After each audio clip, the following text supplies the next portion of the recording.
కళ్ళు మూసుకుంటే చాలా అయిపోయింది 5 సంవత్సరాలు.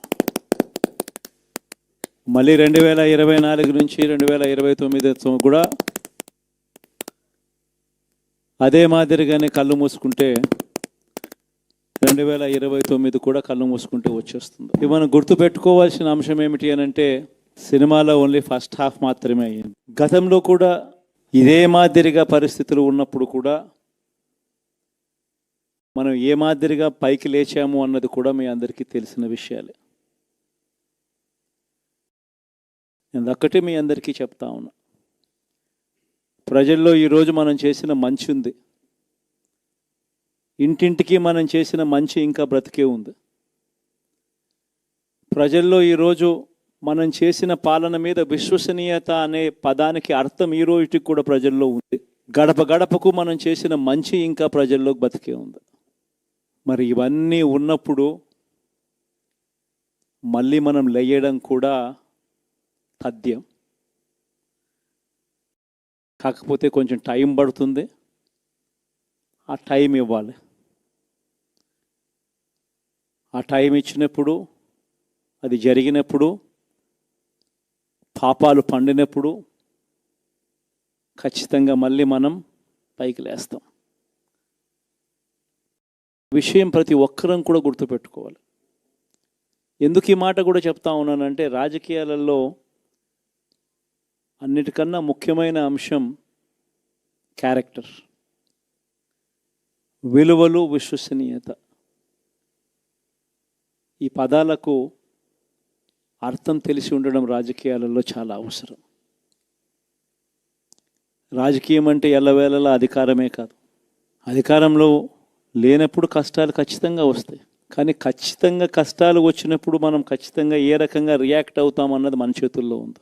విలువలు, విశ్వసనీయత లేని మనిషిగా రాజకీయాలు చేద్దామా, లేదా కష్టాలు వచ్చినప్పుడు ఆ కష్టాలను ఎదుర్కొని హుందాగా నిలబడుతూ మళ్ళీ 5 సంవత్సరాలు కళ్ళు మూసుకుంటే 5 సంవత్సరాలు అయిపోతాయి, మళ్ళీ 5 సంవత్సరాల తర్వాత మన పాలన వస్తుంది, మన ప్రభుత్వం వస్తుంది, అప్పుడు మళ్ళీ మనమే ఆందోళన ఎక్కుతామన్నది కూడా గుర్తుపెట్టుకొని అడుగులు వేస్తామా అన్నది మనలో ప్రతి ఒక్కరూ కూడా ఆలోచన చేసుకోవాలి. ఇదే మన ప్రభుత్వం అధికారంలో ఉన్నప్పుడు కులం చూడలేదు, మతం చూడలేదు, ప్రాంతం చూడలేదు, రాజకీయాలు చూడలేదు, చివరికి ఏ పార్టీకి ఎవరు ఓటు వేశారు అన్నది కూడా చూడకుండా ప్రతి పథకము కూడా డోర్ డెలివరీ చేయించాం. మనం అర్హత మాత్రమే ప్రామాణికంగా తీసుకొని ప్రతి పథకము, ప్రతి మంచి కూడా ప్రతి ఇంటికి డోర్ డెలివరీ చేయించాం. అలా ప్రతి మంచి, ప్రతి పథకము డోర్ డెలివరీ చేసిన ప్రభుత్వం మనదైతే, పాలన మందైతే, ఈరోజు కేవలం వాళ్ళ పార్టీకి ఓటు వేయలేదు అని మాత్రమే,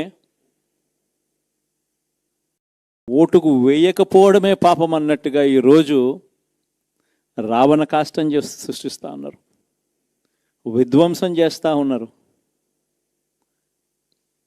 ఆస్తులు నష్టం చేస్తున్నారు, కొడతా ఉన్నారు, అవమానిస్తూ ఉన్నారు. ఇవన్నీ శిశుపాలుని పాపాల్లో భాగాలుగా ఇవన్నీ అప్పుడే పాపాలు మొదలయ్యాయి. ఒకవైపున మనమేమో మనకు ఓటు వేయకపోయినా కానీ ఏ రోజు కూడా డిస్క్రిమినేషన్ చూడలేదు.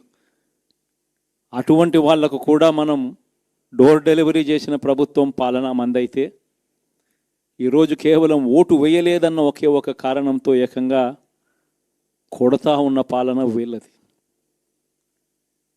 ఈ పాపం ఊరికే పోదు. రెండవ పాపం చంద్రబాబుది కూడా అప్పుడే పండింది. బహుశా కేంద్రం ఈ రకమైన కేంద్రంలో ఈ రకమైన పరిస్థితులు బహుశా ఎప్పుడు ఉండిండవేమో.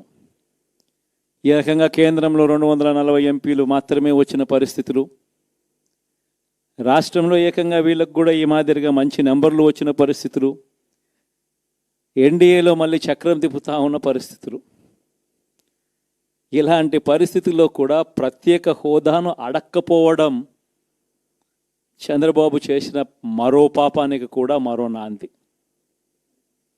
ఇలాంటి పరిస్థితుల్లో కూడా ప్రత్యేక హోదా మనం అడిగి తెచ్చుకోలేకపోతే రాష్ట్రంలో ఏ ఒక్క యువకుడు కూడా క్షమించడు చంద్రబాబు నాయుడు. మనం కొంచెం ఈ పాపాలు పండేదాకా మనం గట్టిగా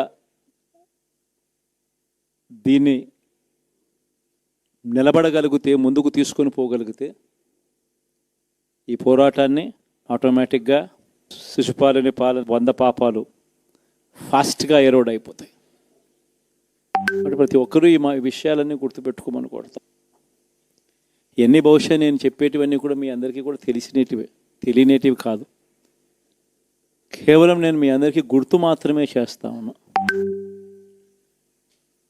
కష్టాలు రావడం అన్నది సర్వసహజం. కష్టాలు ఇలా మనం ఎదుర్కొని నిలబడడం అన్నది మన చేతుల్లో ఉన్న అంశం అన్నది మాత్రం ఖచ్చితంగా ప్రతి ఒక్కరూ గుర్తుపెట్టుకోమని మీ అందరితో కూడా కోరుతా ఉన్నాను. శాసనసభలో, చట్టసభలో మీ సభే అన్నిటికన్నా ముఖ్యమైన సభ అవుతుంది. ఓటు వేయలేదు అన్న ఒకే ఒక కారణంతో మనుషుల్నే కొడతా ఉన్న పరిస్థితుల్లో, మనుషుల్నే అవమానిస్తూ ఉన్న పరిస్థితుల్లో, మనుషుల్నే బలవంతంగా ఆస్తి నష్టం చేస్తూ ఉన్న పరిస్థితుల్లో ఇక ప్రతిపక్షం ఉన్నది ఒకటే ఒక పార్టీ, ఆ పార్టీకి అవకాశం ఇవ్వాలా అన్న కనీస నైతిక విలువలు వాళ్ళు పాటిస్తారన్న నమ్మకం నాకైతే లేదు. కాబట్టి మీరు చేయాల్సిన పాత్ర గొప్పది, చాలా ఉంది అన్నది మాత్రం గుర్తుపెట్టుకోండి. రాబోయే రోజుల్లో యాక్టివిటీ లెవెల్స్ అనేది ఆటోమేటిక్లీ పెరుగుతాయి. రాష్ట్ర వ్యాప్తంగా ఉన్న కార్యకర్తలందరినీ ఎవరినైతే వాళ్ళు ఇబ్బందులు పెట్టారో ఖచ్చితంగా వాళ్ళందరికీ మనోధైర్యం ఇస్తూ వాళ్ళ గ్రామాలకు వెళ్ళి వాళ్ళకు తోడుగా ఉండే కార్యక్రమాలు చేసే కార్యక్రమాలు జరుగుతాయి. రాబోయే రోజుల్లో ఇంకా టైం గడిచే కొద్దీ ప్రజల్లోకి వెళ్ళే కార్యక్రమాలు ఇంకా ముమ్మరం అవుతూ పోతాయి. చివరికి ప్రజల్లోనే ఉంటాం. ప్రజలతో కలిసి పోరాడే కార్యక్రమం వేగంగా టైం గడిచే కొద్దీ మనము వేగంగా అడుగులు ముందుకు వేస్తాం. ఒకటి మీ అందరికీ చెప్తా ఉన్నా, ఏకంగా 14 నెలలు పాదయాత్రలు చేశాం. ఆ వయసు ఈ రోజుటికి నాకుంది. ఆ సత్తువ ఈ రోజుటికి నాకుంది.